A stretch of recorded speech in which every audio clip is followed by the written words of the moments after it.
ყოველ პარასკევს 4 საათზე უყურე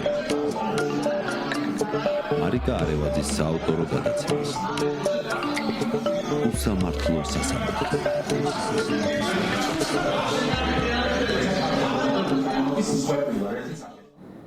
მოგესალმებით, დღეს პარასკევია და ტრადიციულად ხვდებით ერთმანეთს გირჩი ტივის ეთერში გადაცემით უსამართლო სასამართლო. დღეს კიდევ ერთი რეჟიმის პატიმრის განაჩენი გამოცხადდა და არჩილ მუსელიანს, რომელსაც ბრალდება ედავებოდა სახელმწიფო ეგრეთ წოდებული სახელმწიფო ქონების დაზიანებას, რომლის ღირებულებაც იყო 500 ლარამდე ოდენობით, გამოუტანა მოსამართლე გიორგი არევაძემ განაჩენი და მიუსაჯა 4 წლით თავისუფლების აღკვეთა. ასეთი განაჩენები კიდევ არაერთი გველის წინ, რომლის მოსმენაც ფაქტობრივად სექტემბრის დასაწყისამდე არაერთ შემთხვევაში მოგვიწევს. უსამართლოდ წარდგენილი ბრალის ფარგლებში უსამართლოდ მისჯილი ასე ვთქვათ სასჯელები კიდევ უფრო მძიმეა როგორც თავად ბრალდებულებისთვის, ასევე მათი ოჯახის წევრებისთვის და სრულიად იმ საზოგადოებისთვის, რომელიც ამდენი ხნის განმავლობაში უწყვეტად იბრძვის სწორედ უსამართლობის წინააღმდეგ და იბრძვის იმისთვის, რომ ქვეყანა დაუბრუნდეს დემოკრატიულ რელსებს და ადამიანის უფლებები იქნას ამ ქვეყანაში დაცული. მთელი ამ პროცესის განმავლობაში რეჟიმის პატიმრებიდან 6 პირს ჰქონდა წაყენებული ბრალი ნარკოტიკულ დანაშაულთან დაკავშირებით. აქედან ვიცით, რომ 2 პირის შემთხვევაში, ეს არის გიორგი ახობაძე და თედო აბრამოვი დადგა გამამართლებელი განაჩენი. წინ არის განაჩენები ნიკოლოს კაციას, ანტონ ჩეჩინის, ანასტასია ზინოვკინას და არტემ გრიბულის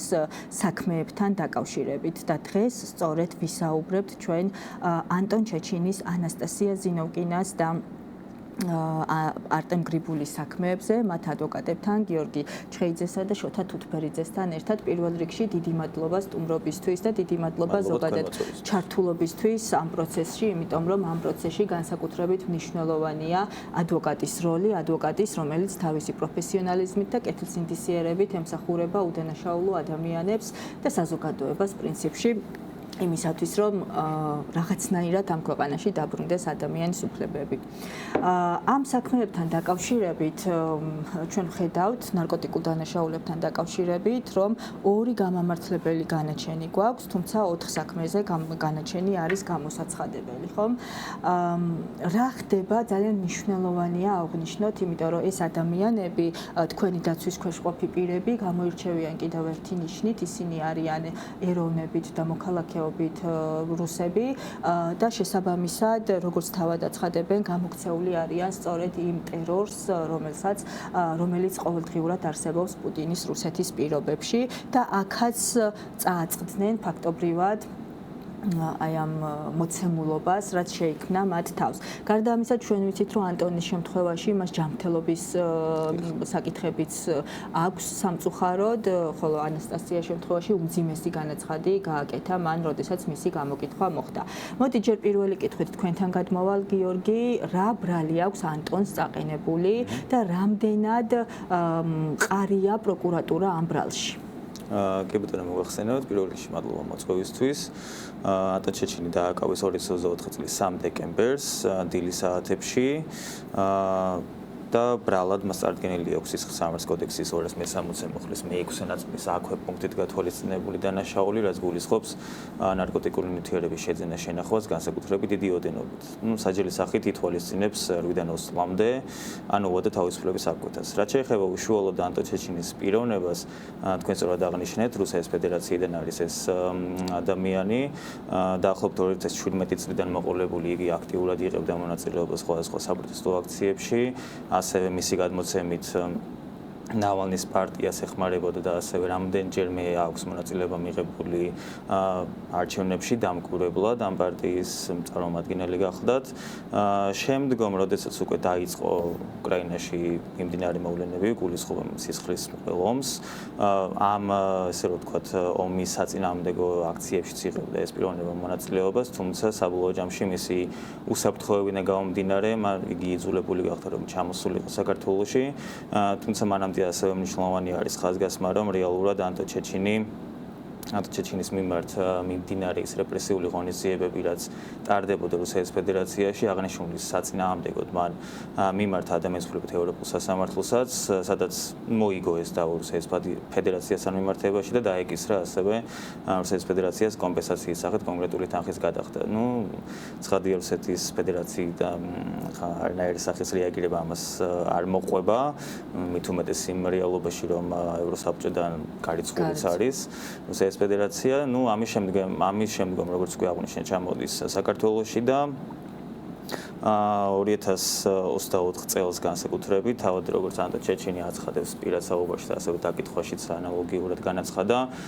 ის კანონები და განსაკუთრებით რუსული კანონი, რაზეც იყო თავდაპირველად საუბარი და შემდგომ უკვე რაც მიიღეს, ქართულ ოცნებს ხელისუფლებას გულისხმობ, ძალიან გავდა რუსულ ხელწერას, ძალიან დიდი მსგავსება დაინახა რუსულ ავტორიტარიზმსა და აქაურ ხელისუფლებას შორის და სწორედ ეს გახდა ერთგვარი ბიძგი იმისა, რომ რასაც ვერ მიაღწია ამ ადამიანს რუსეთის ფედერაციაში, იქნებ ამ კუთხით საკუთარი აქტივობით დახმარებოდა ქართულ ხალხს. მის გამო დაიწყო მან რეალურად შემდგომ საპროტესტო აქციებზე სიარული და რაც შემდგომ საბოლოო ჯამში გახდა იმის საფუძველი, რომ ამ ადამიანისთვის ჩაედოთ კონკრეტული ნარკოტიკული ნივთიერება. კი ბატონო, ჩადება რადგან ახსენეთ, ასევე მემტკიცებულებებს დაუბრუნდები, თუმცა შოთა მანამდე თქვენც მინდა ზუსტად იგივე კითხვით მოგმართოთ, რას ედავებიან ანასტასია ზინოვკინას და არტემ გრიბულს. ბრალი იგივე არის, აბსოლუტურად ერთადერთი სხვაობა არის, რომ ჩვენ შემთხვევაში ჯგუფურ დანაშაულს ედავებიან არტემს და ანასტასიას. რაც შეეხება ისტორიას, მათი ისტორია ოდნავ უფრო მოკლე არის, ისინი ემზადებოდნენ ლათინურ ამერიკაში გასაფრენად ქირურგიული ოპერაციის გასაკეთებლად ანასტასიას ჯანმრთელობის პრობლემების მოგვარების მიზნით. იყვნენ სომხეთში, ერთ-ერთი ვიზიტის დროს საქართველოში მოეწონათ აქაურობა, თქვენს რომ უფრო დემოკრატიული და ევროპულ ქვეყანაში ვიცხოვრებთ სანამ წავალთ, ჩამოვიდნენ და არტემმა თავისი ჩვენების მიცემის დროს აღნიშნა ერთი ნიშანდობლივი ფაქტი, რომ როცა დავინახე წინა საარჩევნო ბანერებზე ეხატა ერთ მხარეზე დანგრეული უკრაინის ქალაქები და ქუჩაში მომფანტული დაღუპული ადამიანები და ბანერის მეორე ნახევარზე საქართველოს რომელიღაცა ქალაქი აშენებული და მივხვდი, რომ რუსული პროპაგანდა რაც არის რუსეთში, ზუსტად იდენტური ხაზით ვითარდება მოვლენები საქართველოშიც, ამის მერე დაიწყეს ბუნებრივია ემპათია გაუჩნდათ და დემონსტრაციებზე სიარული, მათ შორის ინფორმით, რომ ყიდულობდნენ მაღაზიებში დიდი ოდენობით ყავასა და ჩაის და ურიგებდნენ დემონსტრანტებს. და სწორედ ამით მიიქციეს ყურადღება, რამდენჯერმე შეამჩნიეს მათზე თვალთვალი, რამდენჯერმე შეამჩნიეს კიდეც რაღაცა მცირე მეორე ხარისხოვანი პრობლემები, თუმცა სერიოზული სახე ამან მიიღო 17 დეკემბერს, როცა ერთ-ერთი სუპერმარკეტების ქსელიდან გამოსულები გააჩერა პოლიციამ, ისინი ელოდებოდნენ ტაქსის, რომელიც ყავდათ გამოძახებული. ჩასვეს ავტომობილში, ჩაატარეს ძალიან უცნაური ფორმით ჩხრეკა. როცა მანქანაში ავტომობილებში ჩასმულებს გახადეს ტანსაცმელი, შემდეგ რამდენიმე წუთში ეს ტანსაცმელი უკან დაუბრუნეს, ისინი რუსულად საუბრობდნენ და თარჯიმას და გამომძიებელს მომწელობა არ მეუღიათ, ეს არაფორმალური ჩხრეკა იყო. უკვე ჩამორთმეული და გაჩხრეკილი ტანსაცმელი ქურთუკები დაუბრუნეს უკან და უკვე რამდენიმე წუთში სწორად დაკავებიდან, პირველი შეჩერებიდან დაახლოებით 40-45 წუთში უკვე მივიდა ადგილზე თარჯიმანი, გამომძიებელი, სხვა პოლიციელები, რომლებმაც უთხრეს, რომ ხელმეორედ უნდა გაგჩხრიკოთ, უკვე გაჩხრეკილი ტანსაცმელი გაჩხრიკეს და რამდენიმე წუთის წინ პოლიციის მიერ დაბრუნებულ ტანსაცმელში იპოვეს ჩადებული ნარკოტიკი და ძალიან ვთქვათ, სიმპტომატური იყო სიტუაცია, როცა არტემი აღწერდა ამ პოლიციელების ქცევას, როგორი უნიჭო არტისტულობით თამაშობდნენ ისინი, რომ უიმე ეს რა არის და როგორი ოსტატურობით გააკეთეს თან ეს ყველაფერი, იმიტომ რომ ეს ნარკოტიკული ნივთიერება იყო ხელსაყრელში გახვეული, რომ ანაბეჭდი არ დარჩენილი იყო პოლიციელების და როცა ჩააგდეს ამ დროს მოისროლეს ხელსაყრელში ფანჯრიდან გარეთ. ამის შემდეგ და ხო მე მინდა ვთქვა, რომ აი თქვენ გაუსვით ხაზი მოქალაქეობის ნაწილს და სამწუხაროდ ძალოვანმა უწყებებმა ძალიან კარგად დამიზნებულად შეურჩიეს თითოეული ბრალი თითოეულ დაკავებულს. მაგალითად, საქართველოს მოქალაქეებს, ვისაც ბევრი ნაცნობი ყავდა საქართველოში შედარებით, ვიზეც ბევრმა ადამიანმა იცოდა ბევრი რამ, შეეცადნენ მოეძებნათ ისეთი ბრალი, რომელიც მეტნაკლებად დამაჯერებლობით ისარგებლებდა და მათივე მხარდამჭერებში, მაგალითად რუსეთის მოქალაქეებზე ბევრად უფრო დამაჯერებელია თქვა, რომ ნარკოტიკებით ვაჭრობენ და ხაზი მინდა გავუსვა, რომ როცა არწომი დააკავეს და ასე დააკავეს, ეს დაკავება მოხდა ოპერატიული ინფორმაციის საფუძველზე, რომელიც რატო არის მნიშვნელოვანი, იმიტომ რომ ოპერატიული ინფორმაციას როცა ამბობს პოლიციელი, რომ კონტაქტმა მომაწოდა, კონფიდენტმა მომაწოდა ინფორმაცია, ამ კონფიდენტის ან ინფორმაციის წყაროს გადამოწობა შეუძლებელია და როგორც წესი ამგვარი პატაკების, ამგვარი განცხადებების აბსოლუტური უმრავლესობა უბრალოდ ტყუილი არის, არავის არ მოუწვია ინფორმაცია, უბრალოდ უნდათ რომ ვიღაცისთვის ჩაედოთ ნარკოტიკები, რაღაც დაეჭირათ და საბაბი მოიფიქრეს, რომ აი მე ვითომ ვიღაცამ მითხრა და როცა პოლიციელი მოდის ჩვენების მისაცემად გეუბნება, რომ ვერ გეტყვი, იმიტომ რომ საიდუმლო თანამშრომელია, ვინც მითხრა. თუმცა ამ პატაკში თავიდან აქცენტი არ არის გაკეთებული შეძენა შენახვის ნაწილზე, გაკეთებულია იმაზე, რომ რუსეთის მოქალაქეები ეწევიან რეალიზაციას ამ ნარკოტიკებისა, მათ შორის აქციებზე და ასევე ნიშანდობლივია ის, რომ დაკავებამდე ცოტა ხნით ადრე სამთავრობო პროპაგანდის საყვირები სწორედ ამ ვერსიას ავრცელებდნენ, რომ აი რუსები ჩამოსულები ახალგაზრდა წყვილი, რომლებიც ნარკოტიკებს თქვათ ყიდიდნენ, ასაღებდნენ საქართველოს მოქალაქეებზე, მათ შორის აქ და ამას მერე მოყვა და ბუნებრივია მათი გათვლაც ეს იყო, რომ ამას მოყვებოდა საზოგადოების მხრიდან მხარდაჭერის არ ქონა პირიქით ხო აგრესიის გაჩენა, რაც იყო კიდეც ასე საწყის ეტაპზე, მანამ სანამ იმდენი ფალსიფიკაცია არ გააკეთეს და იმდენი ადამიანი არ დაიჭირეს, ტყუილად რომ ყველასთვის ცხადი გახდა, მათ შორის ქართული ცნობის მხარდამჭერებისთვისაც, რომ ეს მოგონილი საქმეები იყო აბსოლუტურად ყველა და არავითარი კავშირი მათ რეალობასთან არ ჰქონდა. შემდეგ მიუხედავად იმისა, რომ მათ შორის მობილური ტელეფონი, რაზეც კონფიდენტმა უთხრა ცრუმოწმე ჯემალ მირზანაშვილს, რომ ტელეგრამის საშუალებით ახდენენ რეალიზაციასო, ეს მატერიალები ბუნებრივია ამოღებულია, თუმცა არც ერთი მტკიცებულება იმისა, რომ რეალიზაციას ახორციელებდნენ ეს ადამიანი არ არსებობს და უფრო მეტიც პროკურატურის ბრალიც ამ მიმართულებით არ არის წარდგენილი, ანუ მათ არ ედავებიან, იმიტომ რომ ტელეგრამის მესიჯს ვერ ჩაუდება ადამიანს, ხო, იქ დროც ფიქსირდება, გაგზავნის მიღების და ასე შემდეგ და ისევე როგორც მათი ფინანსური მდგომარეობა ძალიან დეტალურად იქნა შესწავლილი და არც ერთი თეთრი და უსაბუთებელი, რომელიც შეიძლება იჭუგაჩენილი იყო ნარკოტიკებს ხო ყიდნენ, მათ არ ჰქონიათ. აი მტკიცებულებების ნაწილით მინდა ზუსტად რომ გავაგრძელოთ გიორგი ისე თქვენ დაგიბრუნდებით საქმეში აი გიორგი ახობაძის და თედოს საქმეში ზუსტად მტკიცებულებების ნაკლებობის გამო როგორც მოსამართლეებმა ორივე საქმეზე მოსამართლემ გამოაცხადა მტკიცებულებების ნაკლებობის გამო დადგა ის გამამართლებელი შედეგი ხომ მოცემულ შემთხვევაში თქვენთან რა არის საქმეში რა არის და რა არ არის ანუ ილუზია რო არ შევქმნათ მაგრამ კი ვიცი რომ გავმარტავთ მაგას მომდევნოდ ვთქვათ შემდეგ მაგრამ აქვე უნდა ითქვას რომ მოსამართლეებმა ეს კი არ გამოიყენეს გამართლებელი განაჩენის გამოსატანად არამედ მოსამართლეებმა საკუთარი დავალების შესრულების მიზნით იმისთვის რომ გამოიტანათ გამართლებელი განაჩენის საბაბად ჩაწერეს რომ თითქოს და საკმარისი სტანდარტის მტკიცებულებები არ იყო უბრალოდ ეს სტანდარტი მხოლოდ ამ საქმეებში გავრცელდა და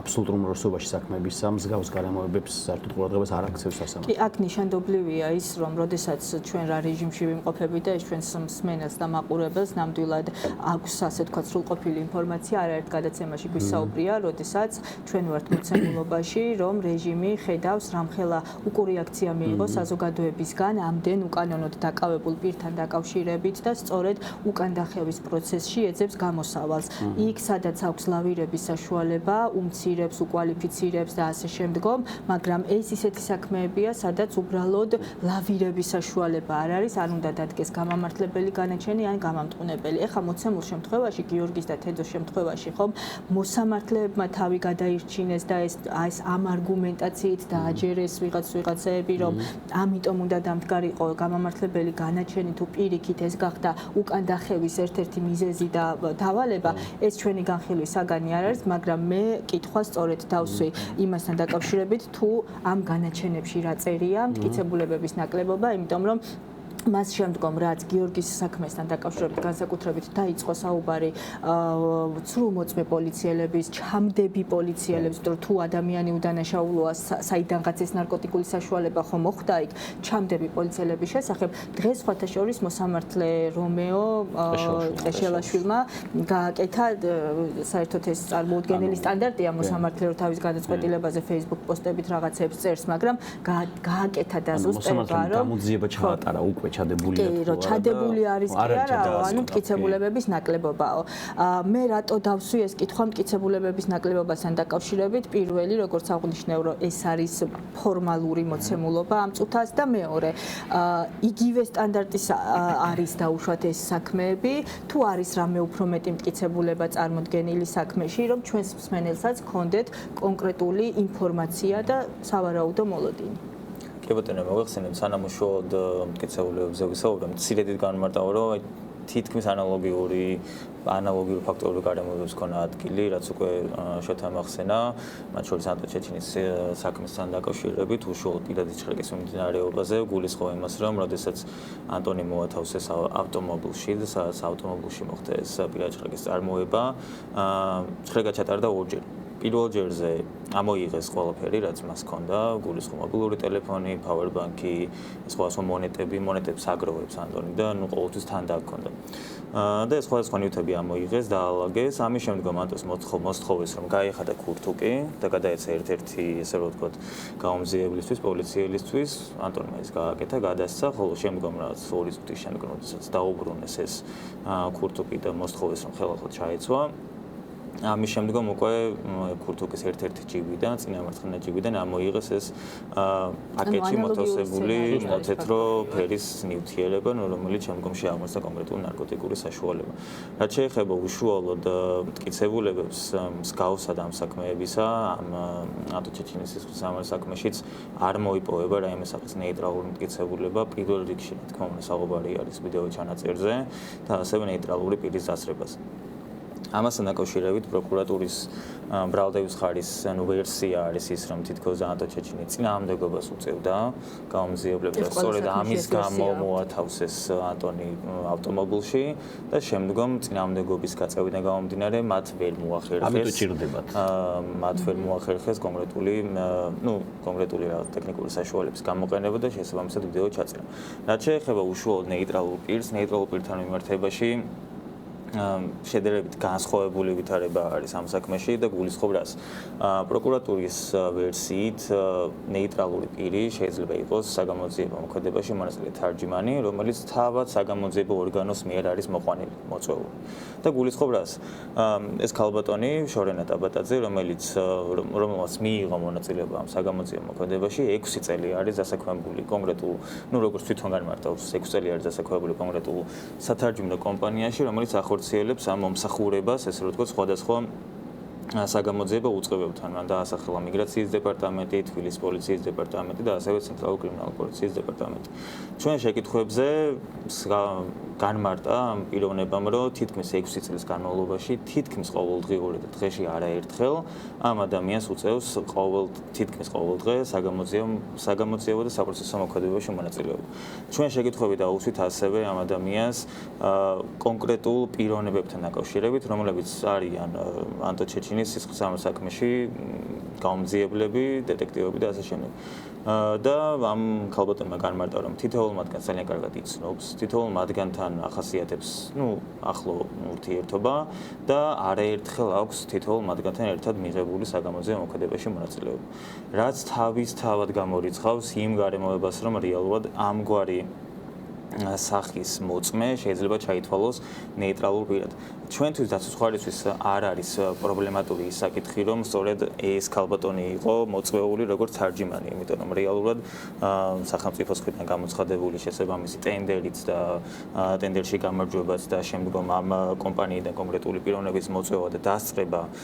საგამოძიებო მოქმედებაზე ეს პრობლემატური არ არის. პირიქით, როდესაც თარჯიმანი ესწრება, გარკვეულწილად უკეთესიც არის, თუმცა თარჯიმნის და ამ შემთხვევაში ამ პიროვნების ნეიტრალურ მოწმედ, ნეიტრალურ პირად განხილვა სრულიად ეწინააღმდეგება როგორც საკონსტიტუციო სასამართლოს გადაწყვეტილებას, გულისხმობ საქართველოს პარლამენტის წინააღმდეგ და ასევე ადამიანის უფლებათა ევროპული სასამართლოს არაერთ გადაწყვეტილებას, რომელიც მიღებული არის 2019-2021 წლებში. დაახლოებით 6 თუ 7 საქმეში დადგინდა ანალოგიურ საქმეებში, ზოგი უკავშირდებოდა ცეცხლსასროლი იარაღის შეძენა შენახვას, ზოგი უკავშირდებოდა ნარკოტიკულ ნივთიერებებს. თითოეულ მათგანთან მიმართებაში დადგინდა კონვენციის მე-6 მუხლის ანუ სამართლის სასამართლოს უფლების დარღვევა. გამომდინარე იქიდან, რომ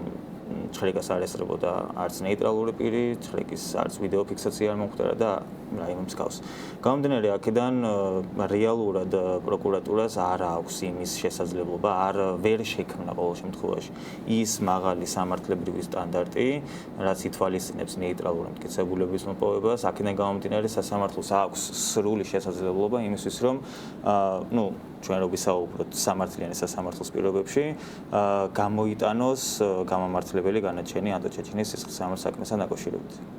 შოთა თქვენთან რა ხდება მტკიცებულების ნაწილში? ჩვენთანაც იგივე მდგომარეობა არის დაახლოებით, ჩვენთანაც ეს ხალბატონი შორენა ტაბატაძე ფიგურირებს და ვინაიდან ორი ბრალდებულია ჩვენ საქმეში უბრალოდ მეორე თარჯი მაინც არის, ანაიდა საფარინა ზუსტად იგივე შინაარსის მატარებელი არის ეს ხალბატონიც როგორიც ტაბატაძე. მე იმას დავუმატებ, რომ მათ შორის აი ტენდერებთან დაკავშირებით ჩვენ ბუნებრივია ამ სისხლის სამართლის პრობლემა ეს არ არის და ამ საქმის ფარგლებში ეს არ არის განხილვის საგანი, თუმცა ის რომ შინაგან საქმეთა სამინისტროს ტენდერები მთარგმნობით საქმიანობაზე ზოგადად პრობლემურია. ან ტენდერებითაც არიან დაკავშირებული. ცხადია, რა თქმა უნდა, შინაგან საქმეთა სამინისტროს აცხადებს ტენდერს, სადაც მუდმივად ერთ-ერთი ადამიანები იგებენ ტენდერს, მათ შორის მაშინაც კი როცა კომპანიები იცვლება და კომპანიის სახელები იცვლება, მაინც ერთ-ერთი ადამიანების კომპანია არის, ეგ ანუ გამოდის რომ ეს თარჯიმნები არიან ფინანსურად ეს თარჯიმნები, რა თქმა უნდა, ეს თარჯიმნები და ისე როგორც თვლიანი კომპანია შექმნილია ერთ-ერთი მიზნით, აი ჩვენ რო დავურეკოთ ახლა სათარჯიმნო ბიუროში, სადაც ეს შორენა ტაბატაძე და ანაიდა საფარინა მუშაობს და თხოვოთ თარგმნა, ისინი არ თარგმნიან, ისინი არიან შინაგან საქმეთა სამინისტროს უშტატ გარეშე თანამშრომლები, უბრალოდ სხვა კომპანიის გავლით დასაქმებულები და ვისაც შეხება ქონიათ თარჯიმნებთან და პოლიციასთან ერთობლივად, ყველა მიცის რომ იქ პოლიციის მიერ გამოძახებული თარჯიმანი როცა მოდის, არის პოლიციის ჩვეულებრივი თანამშრომელი, არავითარი რაღაცა მიჯნა მათ შორის არ არსებობს, ხო რაღაცა შეიძლება ყავა მოიდუღონ და შენც მოგიდუღონ იქვე პოლიციის განყოფილებაში. ერთს დავამატებ თუ შეიძლება აი ტენდერებთან დაკავშირებით, ჩვენ დავათვალიერეთ შინაგან საქმეთა სამინისტროს მიერ გამოცხადებული ტენდერები და ვის აქვს მოგებული და ასე შემდეგ. სათარჯიმნო კომპანია, რომელიც არის შპს ინტელექტ მარკეტი, სადაც არის დასაქმებული შორენა ტაბატაძე, 2018 წლიდან 2007 წლის განმავლობაში ეს სათარჯიმნო კომპანია უკონკურენტოდ იგებს ესე რომ ვთქვათ აღნიშნულ ტენდერებს და 6 თუ 7 წლის განმავლობაში სახელმწიფო ბიუჯეტიდან აქვს აღებული 1.5 მილიონი, რაც კიდევ ერთხელ მიუთითებს იმ გარემოებაზე, რომ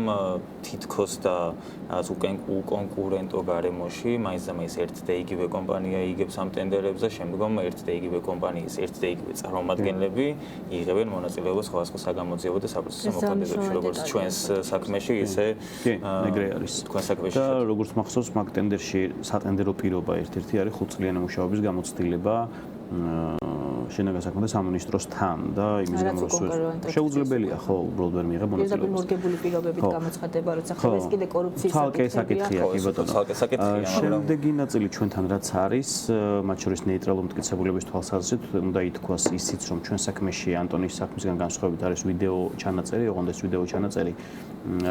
რომელ საქმეში ანასტასიასა და არწომის საქმეში ჩვენთან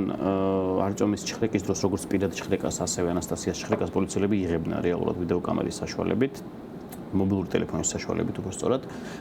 თუმცა მათ ეს ვიდეოები საქმეში არ წარმოადგენს და არ წარმოადგენს მარტივი მიზეზით, რომ ყველა ასეთი ვიდეო, რომელიც შეიძლება მტკიცებულება გახდეს, ძალიან მნიშვნელოვან ფილტრს გადის, მკაცრ ფილტრს გადის, ხო არ არის რამე ისეთი, რაც ბრალდების მხარის პოზიციას დააზიანებს, მაგალითად, ხო არ ჩანს ჩადების ფაქტი, ხო არ ისმის პოლიციელის ხმა, რომ ჩაუდე თუ არ ჩაუდე საუბარი ამაზე. როგორც ჩანს, ამ ვიდეოში გაიპარა რაღაცა ისეთი, რამაც გადააფიქრებინა მათ, ვთქვათ, ამ ვიდეოს წარმოდგენა, სწორედ ამიტომ სჭირდებოდათ მათ ეთქვათ, რომ ძალადობა ხორციელდებოდა არწომის მხრიდან, ანუ ხელს გვიშლიდა ჩხრეკის ჩატარებაში და ამიტომ ვერ მოახერხა ვიდეოს გადაღება, რომ გაემართლებინათ მერე რატომ არ არის საქმეში ვიდეო, იმიტომ რომ საკონსტიტუციო სასამართლოს გადაწყვეტილება, რომელიც ამბობს, რომ თუ პოლიციელს აქვს შესაძლებლობა ობიექტური, რომ გადაიღოს ვიდეო ან რაიმე ნეიტრალური ფორმით დააფიქსიროს პროცესის მიმდინარეობა და თუ ამას არ აკეთებს, ამ შემთხვევაში მისი თავადან პოლიციის ჩვენების მტკიცებულებითი ძალა პრაქტიკულად გაქარწყლებულია და სწორედ ამიტომ რომ თქვან რომ ობიექტური შესაძლებლობა არ გქონდა და ამიტომ ვერ გადავიღეთ, ანუ არ შეგვეძლო გადაღება, სწორედ ამიტომ მოიფიქრეს და მოიგონეს ეს ძალადობის და წინააღმდეგობის გაწევის ნაწილი. მეორე ვიდეო, რომელიც ჩვენ საქმეში არის, უბრალოდ პირველი ვიდეო არ არის საქმეში საერთოდ, ამიტომ ერთადერთი ვიდეო, რომელიც ჩვენ საქმეში არის, ეს არის ბინის შხრეკის დროს, საცხოვრებელი ბინის შხრეკის დროს გადაღებული ვიდეო, ოღონდ ამ ვიდეოს მტკიცებულებას მე ბუნებრივია ვერ დავარქმევ იმ მარტივ მიზეზის გამო, რომ ვიდეოს გადაღება არის დაწყებული უკვე ბინაში შესვლის შემდეგ, როცა ყველაფერი მოკუპწევებულია, მათ თავიანთ თავიანთი ბოროტის საქმე გაკეთებული აქვს, საძინებლის კარები გამოხურულია, იქ რაღაცა ტრანსაცმელი უწყვეტი კადრი შესვლის დაწყების მომენტიდან საერთოდ შესვლის კადრი იწყება უკვე ლამაზად დალაგებული, მოწესრიგებული ბინის ცენტრიდან, სადაც დგანან კამერა ირთვება და ხო, აი ახლა დავიწყებთ ჩხრეკას, აი ესეთი სიტუაცია გვაქვს ამ ამბავში. ამით ისინი შეეცადნენ რომ ფორმალურად დაეკმაყოფილებინათ, რომ ეთქვათ, რომ აი ვიდეო გვაქვს, იმიტომ რომ ბინაში ვეღარ იტყვიან, რომ წინააღმდეგობას გვიწევდა, ხო, უკვე დაკავებულები არიან ესენი, ხელბურკილები ადებთ, ამიტომ ამის თქმის საშუალება აქ არ იყო, თუმცა ეს ნაწილი მოჭრეს. მათ შორის ეს არის გავრცელებული ტრენდი ყველა სხვა საქმეშიც. ჩვენ რო ავიღოთ ნებისმიერი საქმე, სადაც რაიმე ტიპის ვიდეოა წარმოდგენილი, მათ შორის ჯგუფური ძალადობის საქმეები, ხო, აი მიმინოშვილი, გორგაძე, ცხადაძე, ყველა სხვა საქმე რო ავიღოთ, სადაც ვიდეოები არის, ეს ვიდეოებიც, რომელიც მათ შორის ამ ჯგუფური ძალადობის საქმეებზე არის წარმოდგენილი, არ არის ერთი ვიდეო, ეს არის ბევრი ვიდეო დაჭრილი, მიკერებული ერთმანეთზე და აი აქ ჩაგერთვები, მე ვიცი რომ მიმინოშვილის, ირაკლი მიმინოშვილის, თორნიკე გოშაძის ამ 8 პირის შემთხვევაში და ასევე 11 პირიან საქმეში ჯანუარ ჩაიას და გური მირცხულავას ნაწილში ადვოკატებმა წარადგინეთ სამხარაულის ექსპერტიზა, რომელთაც დასტურდება, რომ ის რამდენიმე წამიანი ვიდეო, რომელიც პროკურატურას ამ საქმეებში აქვს წარმოდგენილი, არის დამონტაჟებული და შესაბამისად კი, ასეა, თუმცა ეს სადავო არ ყოფილა, ამას პროკურატურაც არ უარყოფს და არც მოწმეები, როცა ჩვენ ვკითხეთ, იმიტომ რომ ეს ამას არც ჭირდება დაკურვებული თვალი, აშკარადაც გახადეს. ხო, ეს არის შემთხვევა, როცა ხა ეს კამერა იღებს და უცებ კადრი გადადის სხვა მხარეს, წვეტა არის და სხვა კადრი არის აბსოლუტურად სხვა ადგილზე გადაღებული, ამიტომ ის რომ ეს კადრები გადაბმულია ცხადია და ნათელია ისედაც ყველასთვის, ვიც თვალს არ დაიბრმავებს და ეს არც აყოფილა რაღაცა დიდი დისკუსიის საგანი, თუმცა მნიშვნელოვანი არის სიტყვას მიზეზი რატო ხდება ეს და ეს ხდება სწორედ იმიტომ, რომ უწყვეტ კადრში დაფიქსირდებოდა სპეცრაზმელების პოლიციელების მიერ ჩადენილი კანონდარღვევები და სწორედ ეს ნაწილი აქვს ამოჭრილი. ზოგიერთ შემთხვევაში ეს ვერ მოხერხდა, იმიტომ რომ მაგალითად ონისე ცხადაძის ვიდეო რომელიც არის წარმოდგენილი, იქ ამას ვერ ამოჭრიდნენ, იმიტომ რომ იმ ვიდეოში რომელიც ონისე ცხადაძეს ასახავს რეალურად ისმის სპეცრაზმელების ქმედებები, მათ შორის შეურაცხყოფა, გინება, მუქარა და ასე შემდეგ. ხო, ასეთი ვიდეო არის ჩვენთანაც აბსოლუტური სპექტაკლი, უნიჭოდ დადგმული სპექტაკლი, მათ შორის აი მაგალითად ჩხრეკა ტარდება ის, რომ პოლიციელები მიდიან პირდაპირ იქ, სადაც ნარკოტიკი ინახება და შეიძლება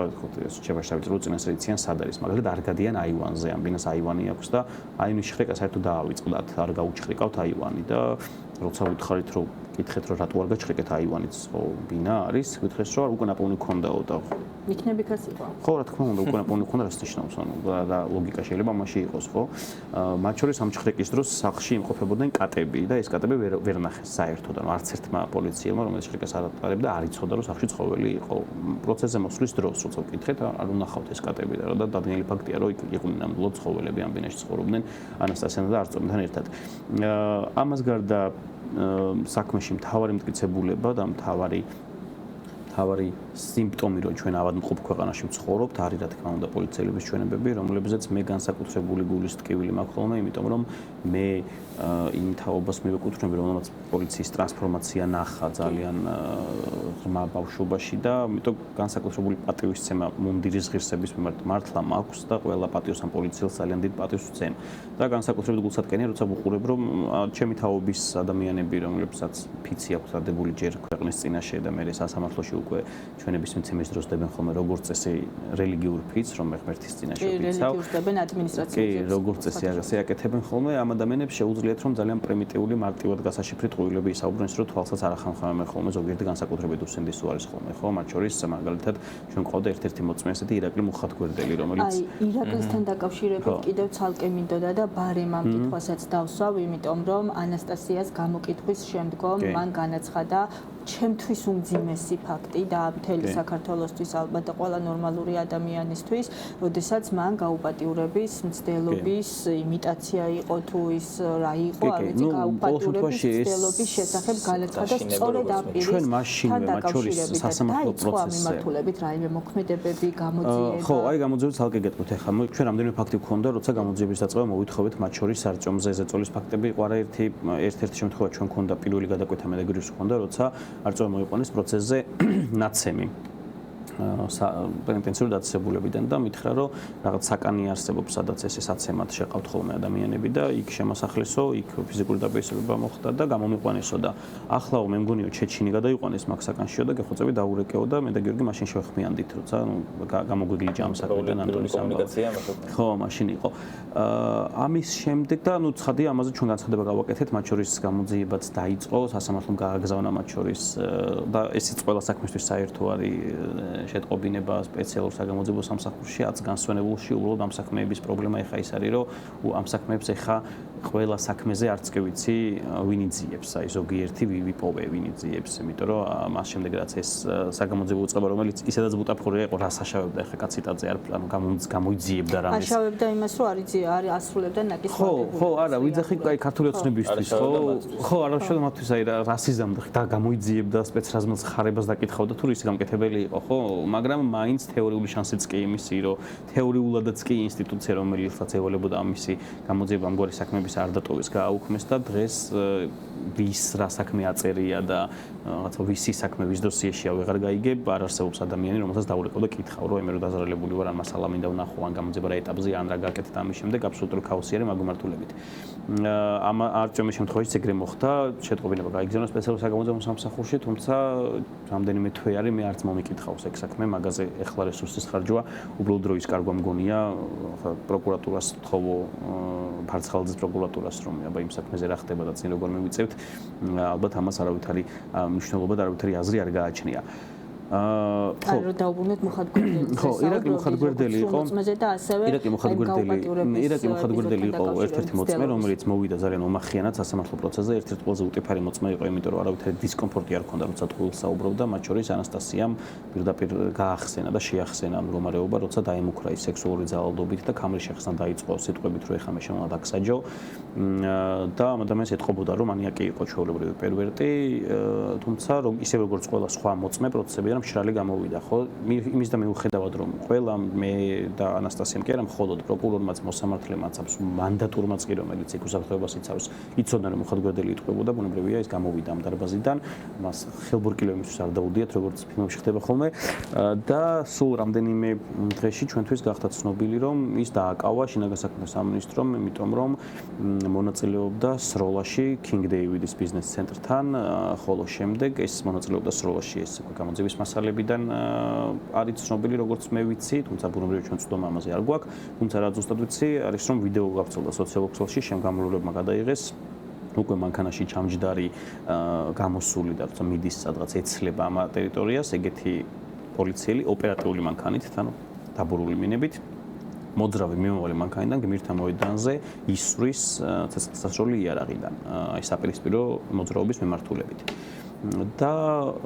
მე როგორც გავცელდა შინაგან საქმეთა სამინისტროს მხრიდან ამ გაუპატიურების ანუ ანასტასია ზინოკინას განცხადების შემდგომ მალევე გავცელდა რომ ირაკლი მუხათგვერდელი აღარ არის შინაგან საქმეთა სამინისტროს თანამშრომელი. ოღონდ არა იმიტომ რომ ასეთი ძიმე რამე ჩაიდინა, არამედ სროლების გამო, რომელიც ასევე დანაშაულს უფრო მეცაც გეტყვით სროლების გამო კი არ არის გაშვებული სამდვილში. სამდვილში იმის გამო არის სამსახურიდან დათხოვილი რომ ეს ამბავი გასაჯაროუდა და ვიღაცამ ვიდეო გადაიღო და ჟურნალისტებმა შეძლეს რომ ეს ამბავი ამოიტივებინათ და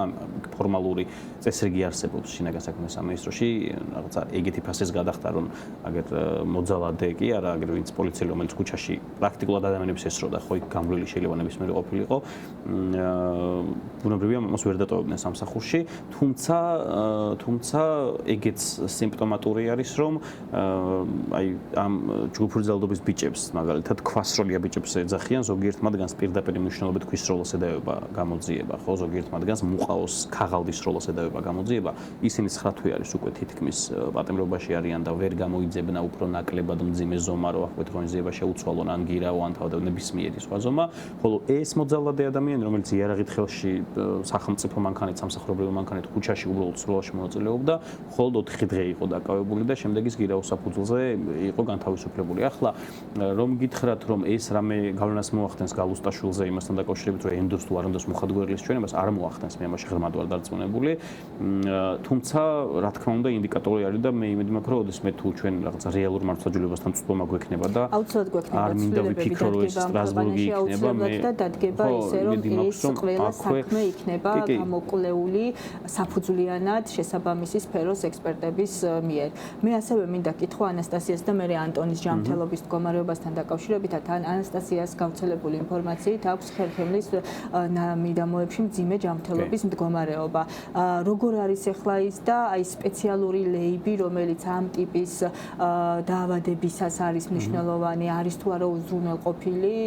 ამ ლეიბით, ან რა მდგომარეობა აქვს ზოგადად? ანასტასიას მდგომარეობა, მათ შორის მე როცა დავიწყეთ ჩვენ საუბარი, როცა ვთქვი რომ მიფრინავდნენ სხვა კონტინენტზე, მიფრინავდნენ ზუსტად ანასტასიას ოპერაციისთვის, მას ხერხემალზე სერიოზული პრობლემები აქვს და ბუნებრივია საპრობილეში ეს მდგომარეობა გაუარეს და მამას მაგალითად არ შეუძლია ჯდომა თქვენ სასამართლო პროცესებზე თუ დააკვირდებით ის ვერ ზის ხოლმე ის როგორც ესე ფეხზე დგას ვერ წევს წერილებს ამის გამო იმიტომ რომ უნდა წეროს დაწყობილ მდგომარეობაში ორთოპედიული მატრასი რომელიც მან ითხოვა სამწუხაროდ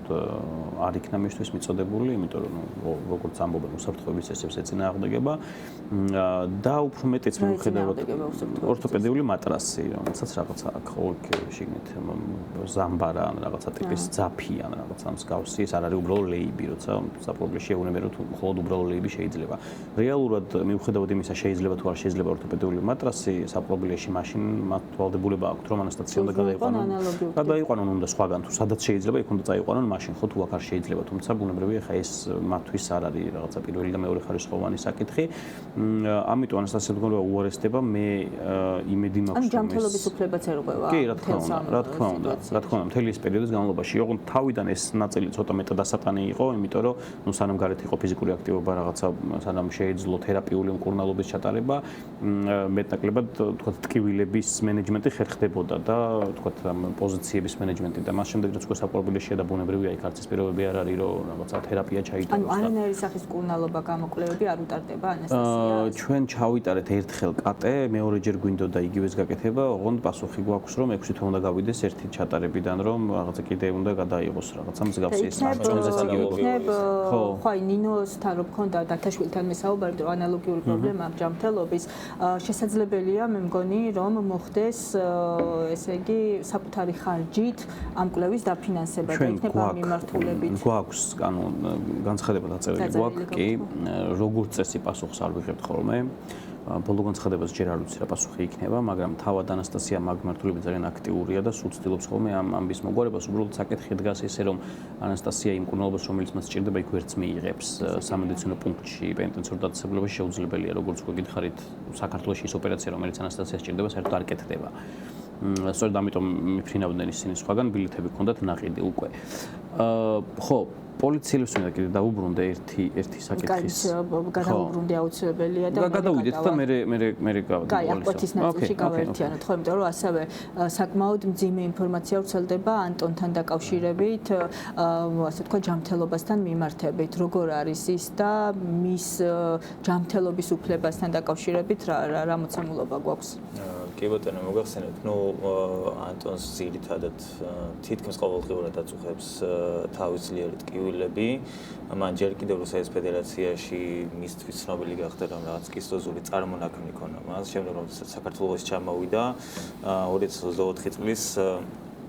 19 მაისის ასე რომ თქვა ჯანმრთელობის ცნობა არის, მათ შორის სისხლის სამართლის საქმეშიც მოვათავსეთ ეს დოკუმენტი, რომლის მიხედვითაც გინდება რომ კონკრეტული რაღაც ზომის კისტოზული წარმონაქმნი, რომელიც შეიძლება იყოს სიმსივნური, აქვს ანტონს თავის არეში და ასევე ხაზგასმელი არის ის გარემოება, რომ ანტონს ჩაუტარდა ასევე ტომოგრაფიული კვლევა უშუალოდ მაშინ, როდესაც იმყოფებოდა პენიტენციურ დაწესებულებაში, გადაიყვანეს ერთ-ერთ ჰოსპიტალში ჩაუტარდა ტომოგრაფიული კვლევა და ამ კვლევამ დაადგინა მათ შორის აღნიშნულთან დაკავშირებით ისაუბრა მოწმის სახით დაკითხულმა ედიშენ მაღალაშვილმაც ნეიროქირურგმა რომ წინა კვლევის პასუხების გათვალისწინებით ეს კისტოზული წარმონაქმნის მოცულობა არის გაზრდილი ანუ მისი ჯანმრთელობის მდგომარეობა უშუალოდ პენიტენციურ დაწესებულებაში არის გაუარესებული და გამომდინარე აქედან ამან განაპირობა სწორედ აი ამგვარი ზრდა ის გარემოება რომ ეს ექსპლოზიური წარმონაქმნი არის თუ არა, სიმსივნე რო არის ეს თანხმდებით, თუმცა ავთვისებიანი არის, კეთილთვისებიანი არის თუ რა ტიპის სიმსივნესთან გვაქვს საქმე, სანამ უშუალოდ არ მოხდება ქირურგიული ჩარევა და ასევე მითითებული არის ამ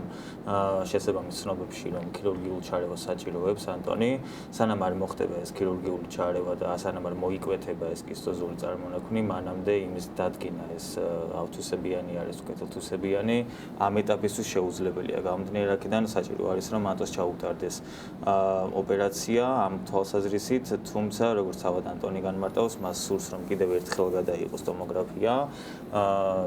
თავზე და თუ პირობითად ისევ იქნება გაუარესებული ან თუ პირობითად ისევ იმ დონეზე იქნება ეს ეგრეთ წოდებული კისტა, მისი თავის არეში იგი უკვე გაიკეთებს, მისი პოზიციით ყოველ შემთხვევაში იგი უკვე გაიკეთებს ოპერაციას ამ კუთხით. ასევე მნიშვნელოვანი არის იმის ხაზგასმა, რომ რეალურად მას შემდეგ რაც ჩვენ მოვითხოვეთ ხელახალი ტომოგრაფიის ჩატარება, მსგავსად თქვენი შემთხვევისა პენიტენციურმა დაწესებულებამ უარი ეკუთხრა ამასთან დაკავშირებით და განმარტა, რომ რაც ყოველ 6 თვეში ერთხელ უნდა მოხდეს ეს, თუმცა ხაზგასმელი გარემოება არის ის, რომ ეს რეკომენდაცია, რომ ყოველ 6 თვეში ერთხელ უნდა მოხდეს ტომოგრაფიის გადაღება, არის გაცემული არა ნეიროქირურგის, ან კონკრეტული ტომოგრაფიის ექსპერტის, ან სხვა პიროვნების, ვინც რეალურად სპეციალისტი არის ამ საკითხის, არამედ ოჯახის ექიმის მიერ. რეალურად ამასთან დაკავშირებით ჩვენ შემდგომ მოვითხოვეთ სახალხო დამცველის ინფორმირება, მოვახდინეთ უბრალოდ ინფორმირება და სახალხო დამცველმაც გასცა ერთგვარი რეკომენდაცია, რითიც ირიბად დაავალდებულა კიდეც, რომ რეალურად პირველ რიგში უნდა მოხდეს სპეციალისტთან მისვლა, მიყვანა ანტონის და შემდგომ სპეციალისტმა უნდა განსაზღვროს ეს 6 თვიანი ვადა იქნება, 3 თვიანი ვადა იქნება თუ 1 თვიანი ვადა იქნება.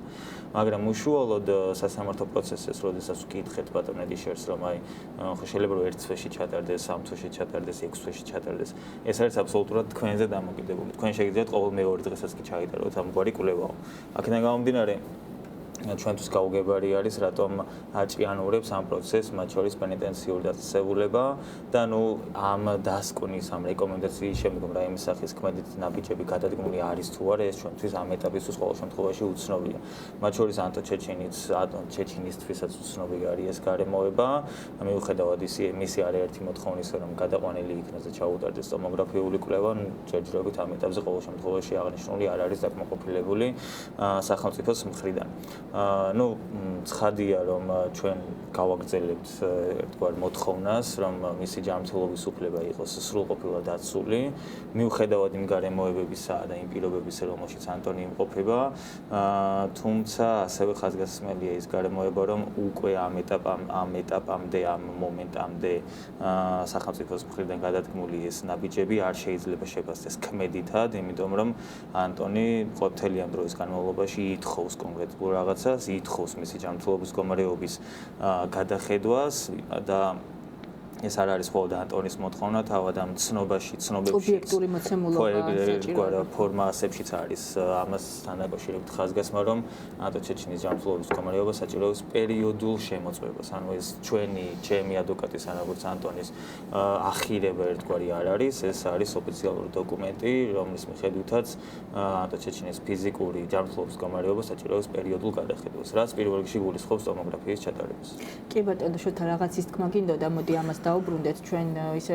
გავიხსნა ცოტა დრო და მე მოლოდინებზე მინდა გკითხოთ და შევაჯამოთ. ხო, მე მის თქმა მინდოდა რომ ჩვენ საუბრობთ კიდეც ეთერამდე იმაზე, რომ ამ გამომართლებელმა განაჩენებმა, რომლებიც ახლა დადგა ზოგიერთ საქმეზე და იშვიათ გამონაკლისებზე, პოლიციელებში გამოიწვია დიდი პროტესტი და აგრესია თავად ქართული ოცნების მიმართ და პოლიციელები ძალიან ფრუსტრირებულები იყვნენ, განსაკუთრებით მე ვერ წარმოვიდგენია ჯემო მირაზანაშვილს ღამით როგორ უნდა ეძინოს ერთი, იმიტომ რომ ეგეთი ბოროტება აქვს გაკეთებული და პირდაპირ მნიშვნელობით ნაძირალა, ხო, აი როგორ შეიძლება ეს ადამიანმა გააკეთო და მე მშვიდად იცხოვრო და თან ეს არ არის შემთხვევა, რომ არ იცი ვინ ჩაუდო და ვერ ცნობენ სახესა და შემდეგ, ხო, ორივე შემთხვევაში ჩვენ ზუსტად ვიცით არწივი შემთხვევაში უფრო ზუსტად ვიცით ვინ მოახდინა ჩადება რა სახეზე აქვს ნაცნობი და უფრო მეტიც გეტყვით როცა მანქანაში ისხდნენ და იქ პოზიცია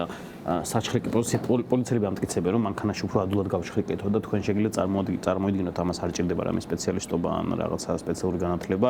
როგორ არის ადამიანის გაჩხრიკა უფრო მარტივი მანქანაში მჯდომის თუ ფეხზე მდგომის ხო პირობითად და პოლიციელები ამტკიცებენ მთელი პროცესის განმავლობაში რომ მანქანაში უფრო ადვილიაო და ამიტომ ჩავშვით მანქანაშიო რომ გაგვიჩხრიკაო და აი ესე ქონდა ხელები და დაწყობინეს წინა სავარძელზე და როცა იხედებოდა მირაზანაშვილისკენ რომელსაც ქურთუკი ეჭირა საიდანაც ნარკოტიკი ამოიღეს მერე უკვე მეორე ჩხრიკის დროს ემუქრებოდა რომ ნუ იხედებიო ნუ გვიყურებო ანუ კი რო გიდებთ ეგ არ უნდა გენა არ უნდა დაინახო რა ამ ლოგიკით მოქმედებდნენ ეს ადამიანები და უნდა ვთქვა რომ სამწუხაროდ ჩვენს ქვეყანაში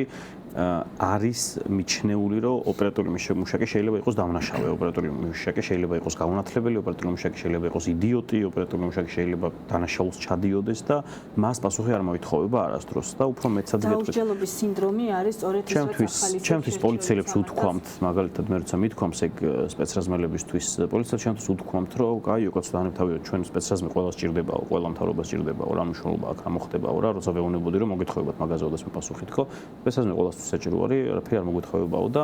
აი ამ მირაზანაშვილს, აი გიორგი ჯიქიას, მატყუარას, აი იმას რა ქვია, მუხადგვერდელს, რა დანაშაულებებით ცალკე აქვს ჩადენილი მაგისთვის ხომ მოეთხოვებათ ისედაც და ყველაფერი გავაკეთებ მე პირადად ამ ქვეყანაში, რომ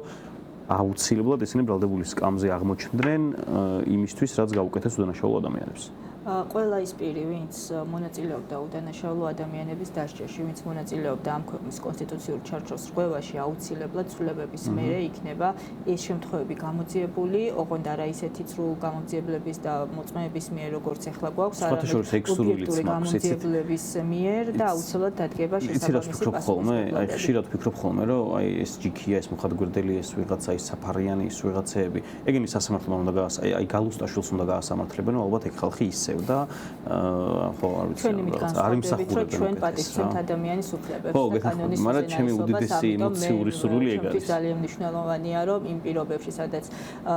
ჩემი თქვენი ყველას ჩართულობით მოხდება ეს ყველაფერი უნდა მოხდეს სამართლიანობის საწყისებზე და აუცილებლად კანონის უზენაესობის გათვალისწინებით და ბოლო კითხვა მექნება როდის არის მორიგის ხდომა და რას ველოდებით ამ ხდომაზე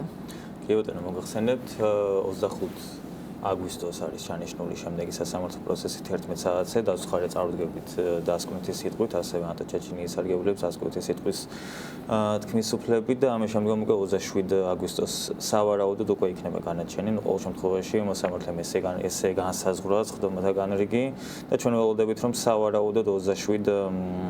აგვისტოს იქნება განაჩენი გამოცხადებული. ნუ ყოველ შემთხვევაში 3 სექტემბრამდე არის ეს ერთგვარი დედლაინი 9 თვიანი ვადასწორე 3 სექტემბერს გადის. გამომდინარე აქედან 27 აგვისტოს მაინც ვფიქრობთ რომ საბოლოო განწყობილებას გამოაცხადებს მოსამართლე. სანამ უშუალოდ მოლოდინებზე ვისაუბრებ, მანამდე რამოდენიმე ესეთი დეტალი არის, რომელზეც მსურს რომ ვისაუბროთ ძალიან ისე მოკლედ. ჩვენ დაცხარემ დავამტკიცეთ მათ შორის სასამართლო პროცესზე, რომ არა თუ ნარკოტიკული ნივთიერების ჩადება ან სხვა რაიმე მსგავს გარემოებას ქონა ადგილი, არამედ დავამტკიცეთ ისიც, რომ რეალურად ანტო ჩეჩინიის მიმართ ჩატარებული პირადი ჩხრეკა იყო უსაფუძვლო და გულისხმობ რას. ნუ იურისტებისთვის მარტივად გასაგები არის ეს ამბავი და აი მოქალაქეებისთვისაც რო უფრო გასაგები გახდეს, განმარტავ ძალიან ისე მარტივად რა. როდესაც ხდება ოპერატიული ინფორმაციის მიღება და ჩავთვალოთ რომ ოკეი, მიიღო ოპერატიული ინფორმაცია კონკრეტულმა დეტექტივმა, შემდგომ დგება ამასთან დაკავშირებით პატაკი, რომელიც უნდა მიაწოდოს შესაბამის უფროსს და შემდგომ უნდა მოხდეს ამ ოპერატიული ინფორმაციის მიღების პიროვნების გამოკითხვა. ანუ იმისთვის რომ კონკრეტული საგამოძიებო მოქმედება ჩატარდეს გადაუდებელი აუცილებლობის პირობებში, მნიშვნელოვანი არის ორი დოკუმენტის არსებობა. ეს არის პატაკი და პატაკის ავტორის გამოკითხვის ოქრო. გამოკითხვის ოქროთან მიმართებაში მითითებული არის, რომ ეს გამოკითხვა დაწყებული არის 09 საათზე და 59 წუთზე და დამთავრებული არის 09 საათზე და 56 წუთზე. რაც შეეხება პირადი ჩხრეკის ოქროს, პირადი ჩხრეკის ოქროში მითითებული არის, რომ სუსტად 10 საათი არის დაწყებული პირადი ჭხრება. ანუ აცდენილია დროები. დროები აცდენილია, უბრალოდ ეს პრობლემატური არ არის, ეს სწორად აქვს გაკეთებული. დალაგებული სწორად აქვს, მაგრამ ჩვენ მოვიპოვეთ მათ შორის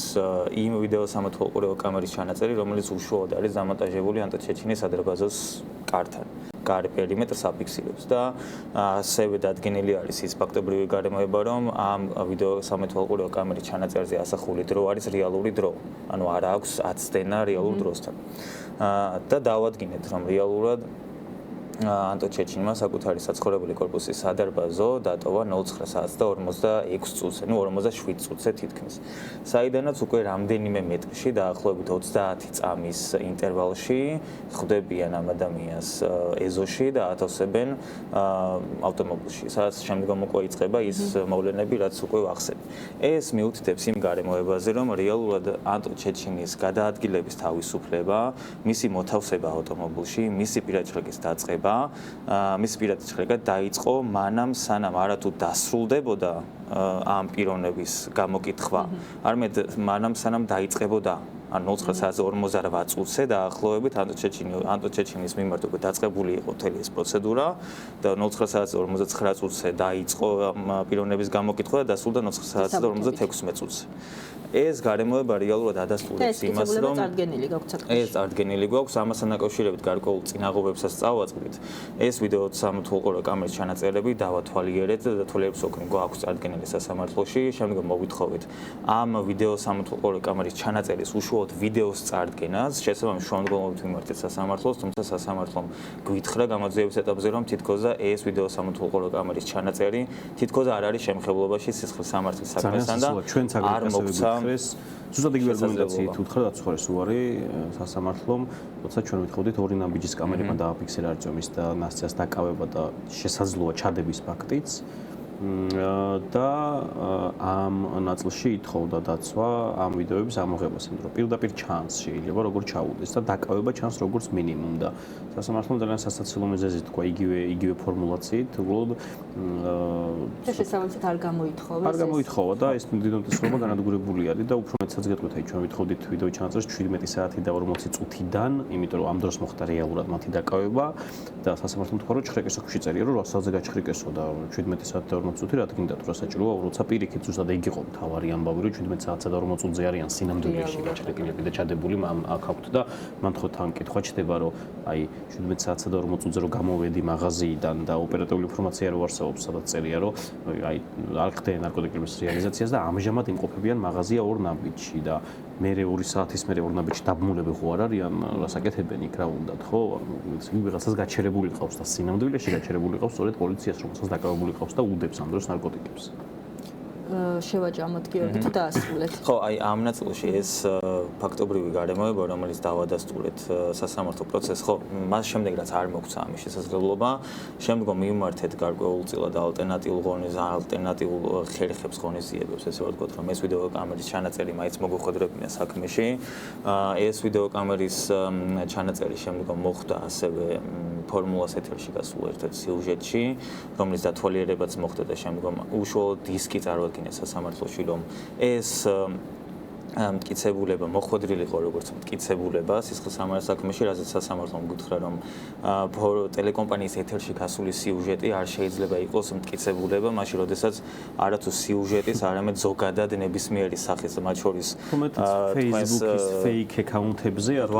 ვიდეოებიან საქმეებში ესეთი მტკიცებულებები არის წარმოქმნილი და მტკიცებულება ქვია, მაშინ როდესაც ოფიციალური ტელეკომპანიის მიერ გაკეთებული სიუჟეტი არ შეიძლება რომ იყოს თითქოს და მტკიცებულება. საბოლოო ჯამში ინფორმაციული ცნობის სახით დაურთო. ანუ მტკიცებულებად არ დაურთო გიორგი, ხო? ინფორმაციული ცნობის სახით დაურთო მხოლოდ და მხოლოდ. შემდგომ კვლავ მიმართეთ ალტერნატიულ ღონისძიებას, ალტერნატიულ ხერხს იმასთან დაკავშირებით, რომ უშუალოდ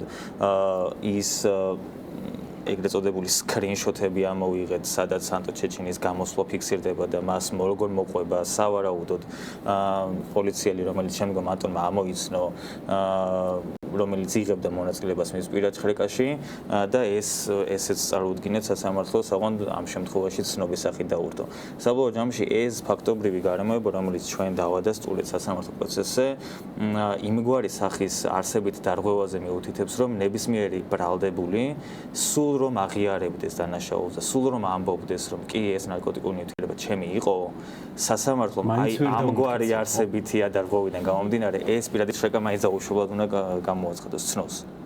იმგვარი სახის არსებით ამ კუთხით არა თუ რაიმე სახის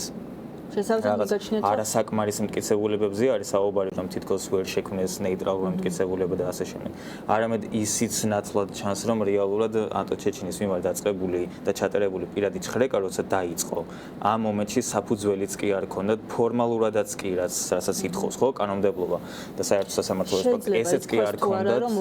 შექმნილი. სამართლიანი პირობებში ელოდებით გამამართლებელ განაჩენს. ობიექტურ და სამართლიან პირობებში მე იმასაც ვიტყოდი, რომ ეს საქმე წინა სასამართლოს ხდომის ეტაპსაც კი ვერ გადალახავდა. არა თუ განაჩენზე და იმაზე რა მე დავიწყებ იმითი რომ პროცესი და მე დავიწყებ იმითი რომ მაგალითად აი ამ ბიჭების საქმეზე ჯგუფურ ზალდობის საქმეზე არა მხოლოდ Facebook-ის fake account-ებზე ხა გამახსენდა ბევრი საქმე გამახსენდა ანდრეი რაუდბერგის საქმე იყო ასეთი ეს ზალდობის საქმე ესეთი არის სადაც მაგალითად პოსტივის ეთერში გასული და ტელეკომპანია იმედის ეთერში გასული სიუჟეტები არის მთავარი მტკიცებულება აი ჩანაწერი რო არის აქციაზე იყვნენ და მას გეგმავდნენ გადატრიალებას ეგ არის მტკიცებულება მაგას ზოგადად ტელევიზიის ეთერში გასული ნებისმიერი რაღაც ვიდეო ან ნებისმიერ ინფორმაცია შეიძლება გამოძიების დაწყების საფუძველი კი, რასაკვირველია, სრული სისულელია, ხო, ეხლა რასაც ეს ამტკიცებს და რაღაც მე არ მგონია ეგ საქმე უნდა იდგეს ფეხზე დღემდე საერთოდ. რაც შეხება მოლოდინებს, მე ღმადვარ დარწმუნებული რომ აი თქვენ აღნიშნეთ, მარიკა, რომ უკან დახევის ნიშანი არის ქართული ოცნებისა და უკან დახევის რაღაც კომპონენტი შეიძლება გამართლებელ განაჩენებში არის, მაგრამ უფრო მეტად მე მგონია რომ საკენკი არის ქართული ოცნების მომხრეებისთვის გადაყიდული, რომ აი ჩვენ ობიექტური სასამართლო გვაქვს, აი ვიღაცები რომ გაამართლეს არა პირიქით ავსებს ერთმანეთს ხო ანუ მეგონია რომ მაგური კომპონენტისგან შედგება ეგ გადაწყვეტილებები რა ცხადი არის ერთესხრივ ეგ რომ აღარ აწყობდათ კიდევ უფრო გამწვეობა სიტუაციის კონკრეტულ მომენტში და პლუს ამას საბაბი დადებითი მხარეა აქ ამას პოზიტიური ეფექტი ის რომ აი ვიღაცა რო ელაპარაკები ქართული ოცნების მომხრე მე არ მგონია ქართულ ოცნებას ყავდეს ქართულ ოცნებას ყავს უბრალოდ დაქირავებული ადამიანები მათზე დამოკიდებული ადამიანები ვისაც ევალებათ ქართული ოცნების გამართლება რაღაც საკითხებში და გამოქომაგება გეუბნებიან რომ აი თუ არ არის მეუკერძებული სასამართლო ხო გაამართლა როგორ გაამართლა ხო და მე იმედი მაქვს რომ ამ გადაყრილ საკენკში მოხდება არწომის საქმეც და ნასტიასიც და ანტონის საქმეებიც და თავარი არის ახლა ბუნებრივია მათი განთავისუფლება და ამიტომ ყველა პროცესზე მე სამწუხაროდ თუ საბედნიეროდ ეგრე ვარ ხოლმე ყველა აბსოლუტურად ყველა პროცესზე რაც წინასწარ ვიცი რა უნდა მოხდეს რაღაცა განაჩენის გამოცხადების დროს მაინც გულში იმედი მიბჟუტავს ხოლმე და არც ვუყურებ მოსამართლეს რომ თვალში არ მომხდეს რაღაც უდათ ისე ვარ და ველოდები რომ რაღაცა თქვას რა როდის არის მომდევნო მოლოდინი ამისი არ მაქვს. არწომის ანასტასია საქმეზე არის 1 სექტემბერს იგივე ეტაპზე ვართ ჩვენ მოსამართლეებს დავალება აქვთ რომ 9 თვინვადის გასვლამდე მოაგვარონ და ასრულონ საკითხები და 1 ოქტომბერსვე 1 სექტემბერსვე ჩვენ გვექნება ალბათ დასრულებული სიტყვები, რეპლიკები და ბრალდებულთა საბოლოო სიტყვები და არ არის გამორიცხული თუ ამ პროცესში მოესწრო გადაწყვეტილებაც იქვე გამოაცხადოს. დიდი მადლობა საინტერესო საუბრისთვის. მე მგონი ესე ვცლათ აქამდე ამ სამი პირის შესახებ არ ყოფილა ინფორმაცია, ასე ვთქვათ, მიწოდებული საზოგადოებისთვის. წარმატებებს გისურვებთ თქვენს ამ ადამიანებსაც და ჩვენს ქვეყანას. მე დაგემშვიდობებით, დღევანდელი გადაცემა ამით დასრულებულია.